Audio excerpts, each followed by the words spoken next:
अजीज खान साहब, मैं देखिए समाजवादी पार्टी को आज इनवाइट करने के पीछे मकसद ये है कि पॉलिटिक्स तो हो रही है, हमें तो दिख रहा है साफ तौर पर, और इससे पहले तक सवाल पूछ रहे थे तो हम पर इल्जाम मढ़े जा रहे थे।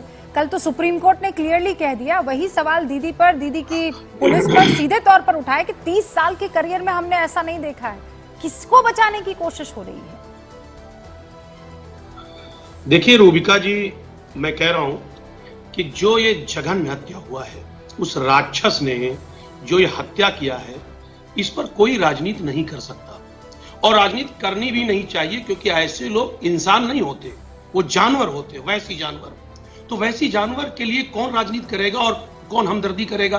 पहली बात तो ऐसे शख्स को वो सजा देनी चाहिए जो यकीनन इतिहास में ये चीज दर्ज हो जाए, एक बात।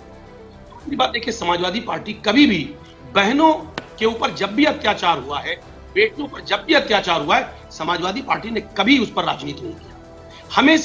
हमेशा समाजवादी पार्टी ने हमेशा जो पीड़िता है उसके साथ खड़े होकर के हमेशा उसके सुख दुख में साथ दिया है। कौन कह रहा राजनीति कर रही समाजवादी पार्टी? ये मनगढ़ंत बातें हैं।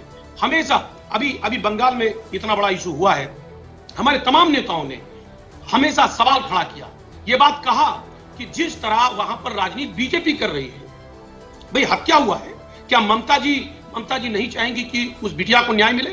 बिल्कुल वो भी चाहेंगी। हाँ, बड़ी लापरवाही हुई है पुलिस के द्वारा, वहां पर जो प्रिंसिपल है उसके द्वारा बड़ी घटना को अंजाम देने में कहीं ना कहीं उसकी भी लापरवाही रही, कहीं ना कहीं संलिप्तता लग रही है, और जो शख्स जिसने यह घटना का अंजाम दिया है वो इंसान नहीं है। हाँ, तो उस लिहाज से अजीज खान साहब, मान लीजिए किसानों के साथ जो अत्याचार यहाँ पर हुए थे, जिसे आप बार बार कहते हैं, तो उसमें अमित शाह पर किसी तरह का कोई आरोप नहीं गढ़ना चाहिए ना, क्योंकि अमित शाह तो होम मिनिस्टर है, जो हुआ वो दिल्ली पुलिस की तरफ से हुआ है ना, तो नाकामी दिल्ली पुलिस की है, राइट?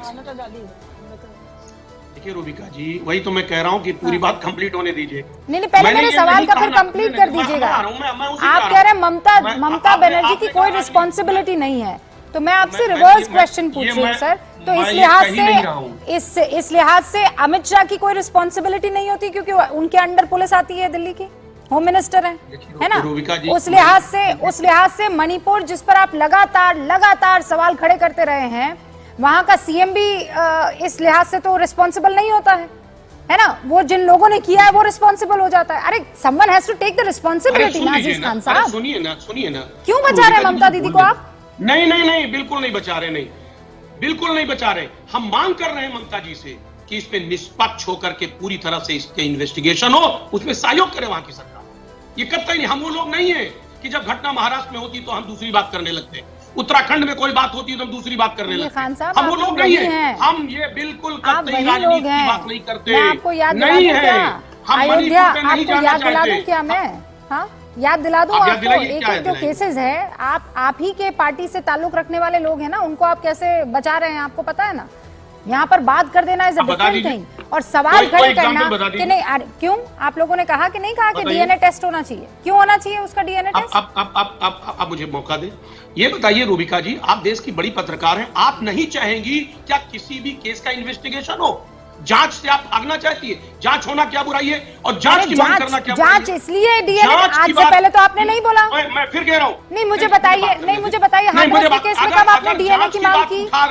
अगर हमारे नेता मुझे बताइए ना, आपने आरोपी के डीएनए के टेस्ट की मांग कब कर दी? इससे पहले कब कर दी बताइए? अरे सुनिए ना, अगर जांच की बात की जा रही है, निष्पक्षता की बात की जा रही है, जांच is a different thing sir. आप कह रहे हैं डीएनए सेलेक्टिव अप्रोच पर मैं सवाल उठा रही हूँ सर। अगर इसकी मांग की जा रही है तो बिल्कुल जायज मांग है, ये हम कह रहे हैं बिल्कुल जायज। इससे पहले कब आपने मांग की? इससे पहले कब मांग की? इससे पहले तो सीधे तौर पर आपने कहा फला आदमी को इस्तीफा दे देना चाहिए, फला सीएम को अपनी कुर्सी और गद्दी छोड़ देनी चाहिए, इसको फांसी पर लटका देना चाहिए। सारे केसेस में जांच की कहाँ बात कर रहे थे आप तो डायरेक्टली उसको सजा देने की बात कर रहे थे। अब इसमें आपको अयोध्या में आपको जांच चाहिए, वेस्ट बंगाल में आपको जांच चाहिए। काहे चाहिए सर जांच? वही मादा रखिए ना जैसा हाथरस में रख रहे थे, वही मादा रखिए ना जैसा कठुआ में रख रहे थे। अरे भाई, अब आप सुनेंगे नहीं तो अब एक तरफा चिल्लाएंगे तो कैसे हो? मैं ये कह रहा था, मैं चिल्ला नहीं रही हूँ अजीज भाई। नहीं, ऐसे नहीं काम, ऐसे काम नहीं, मुझे बात करने दीजिए। मुझे इम्पोर्टेंट ये मत कहिए कि मैं चिल्ला रही हूँ, आपको बोलने नहीं दे रही हूँ, ऐसा मत बोलिए। आप रूबिका जी मुझे बात ही नहीं रखने देंगी। नहीं, आप रखिए ना, ऐसा इल्जाम मत लगाइए मुझ पर। ना प्लीज प्लीज, चाहे वो कठुआ का मामला हो, चाहे वो मणिपुर का मामला हो, चाहे बंगाल का मामला, चाहे यूपी का मामला हो, हर जगह जांच होनी चाहिए।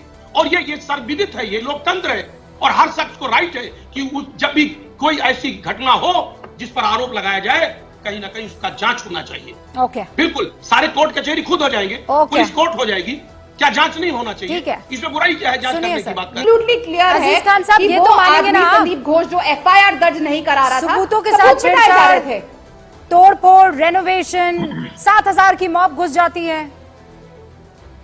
देखिए रूबिका जी, मैंने पहले भी स्पष्ट किया, अभी भी कह रहा हूं कि उस बेटी को न्याय मिलना चाहिए, इंसाफ मिलना चाहिए। सबूतों से जो कुछ हुआ, छेड़छाड़ हुआ, वो बिल्कुल ठीक नहीं है। लेकिन बीजेपी आज क्या कर रही है? उसका मकसद उस बेटी को न्याय दिलाना नहीं है, उस पर राजनीति करना है। केवल वो हल्ला कर रही है, राजनीति कर रही है। मैं कह रहा हूं, अगर न्याय दिलाने की प्रक्रिया होती या उसकी मंशा होती कि न्याय बेटी को मिले या बेटियों को न्याय मिले, तो शायद आज जो हालात पैदा है पूरे देश में, वो शायद न पैदा होते। आज आप देखिए एनसीआरबी का आंकड़ा देखिए ना, किस तरह रेप हो रहे। 17 दिन आज हो गया, 47 रेप हुए हैं, 47। आज 17 दिन में जब से ये तमाम घटना बड़े लेवल पे चल रही है, 17 रेप हो गए। समझ ये कि हमारा देश कहां जा रहा है? प्लीज अजीज साहब, कौन जा रहा है? इस पर बीजेपी, अजीज भाई, बीजेपी, अरे अजीज भाई, वहाँ पश्चिम बंगाल में बीजेपी नहीं है,